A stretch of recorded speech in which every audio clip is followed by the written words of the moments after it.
Hi everyone, welcome to Drive to Run. This video is to help you decide which trim level of the 2022 Subaru Crosstrek might be best for you. First, a pricing overview. The 2022 Crosstrek starts at $23,620 for a base model and continues up to $29,470 for a limited trim. All of those prices include the mandatory destination charge. As I've mentioned in other videos, my analysis assumes you're paying MSRP. If your dealer is charging a markup on particular trim powertrain combinations, then you may need to reconsider which trim level makes the most sense for you, or better yet, find a dealer that isn't charging those price adjustments. On the 2022 Crosstrek, there are 4 trim levels offered: the base, premium, sport, and limited trims, and all-wheel drive is standard across all models.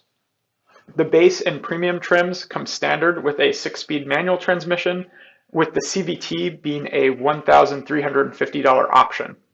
With the CVT, you also get Subaru's EyeSight suite of driver assist technology, which includes pre-collision braking and throttle management, and adaptive cruise control with lane centering and lane keep assist.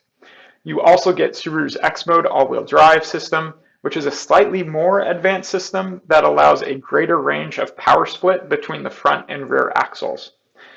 It's also worth noting that the Sport and Limited trims come standard with the CVT and a larger 2.5-liter engine that offers about 20% more horsepower and torque over the standard engine with virtually no fuel economy penalty. Certainly, if you live at a higher elevation, you'll want to give the 2.5-liter engine more serious consideration. To touch briefly on the Crosstrek Hybrid, Subaru offers the Crosstrek in a plug-in hybrid powertrain that starts at $36,820, which is about $7,400 more than the similarly equipped limited trim.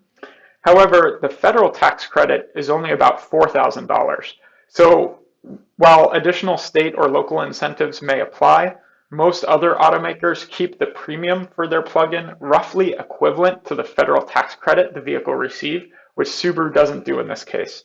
Some other things to keep in mind is that the electric-only range is 17 miles, towing capacity diminishes from 1,500 pounds to 1,000 pounds, and you will no longer have a spare tire.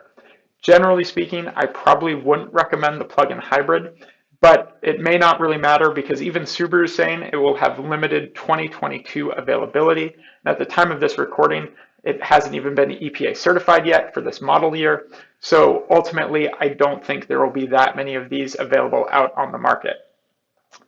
Okay, moving to the base trim of the Crosstrek, there isn't a whole lot to say when it comes to this trim. As I cover the other trims, it'll become more obvious what this trim is lacking. But it's important to note that even the base model comes with Apple CarPlay and Android Auto, alloy wheels, and an automatic climate control. One thing to keep in mind is that the base Crosstrek only comes with a black cloth interior, if that's a deal breaker for you. Moving up to the next trim is the premium, which costs $1,150 more than the base. For that amount, you do get quite a lot of content. I'll specifically call out the heated front seats and side mirrors, a 6-speaker system versus the base model's 4, and the ability to remotely connect to your vehicle with your smartphone using Subaru's Starlink technology to lock and unlock and some other convenience features. And then last but certainly not least, and especially important in 2022, the premium model comes with a CD player. Of course, I'm being a bit facetious with that last one. There is one option package offered on the premium for about $2,000, but it does require you to option the $1,350 CVT transmission to get it. It's frustrating to me that Subaru forces you to spend nearly $3,500 between the CVT and option package to get blind spot monitoring and rear cross traffic alert.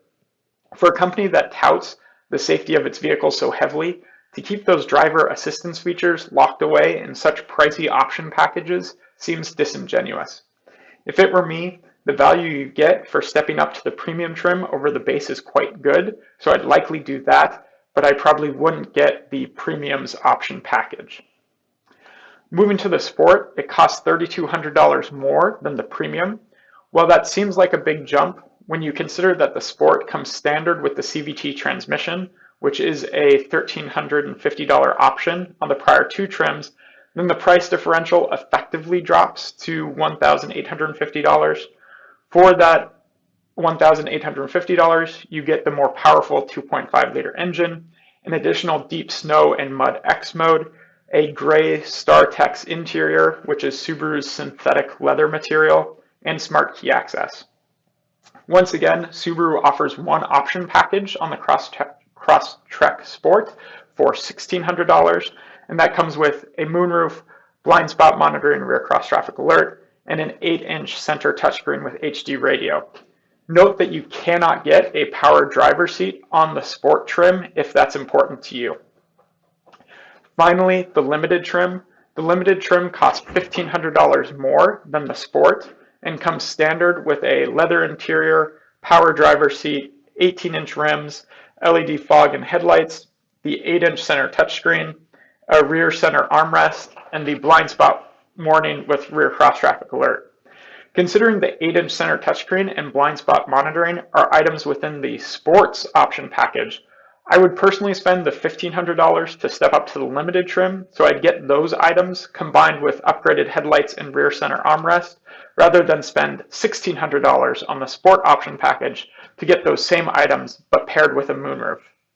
However, with the limited, you still can option a moonroof for $1,000, or you can spend $2,400 for the bundled option package that includes the moonroof, a built-in navigation system, and an upgraded 8-speaker Harman Kardon setup. So where does that leave me? I'd probably skip the base and strongly consider the premium because you get so many useful features and some different interior color options by stepping up to that trim. But honestly, the base is still a reasonable choice if you're on a tight budget. If I wanted the upgraded engine, I'd skip the Sport trim because the two things that I'd want out of the Sports option package come standard on the limited, and I'd actually save a little bit of money going that route. So between the two trims with the upgraded engine, I'd ultimately choose the limited.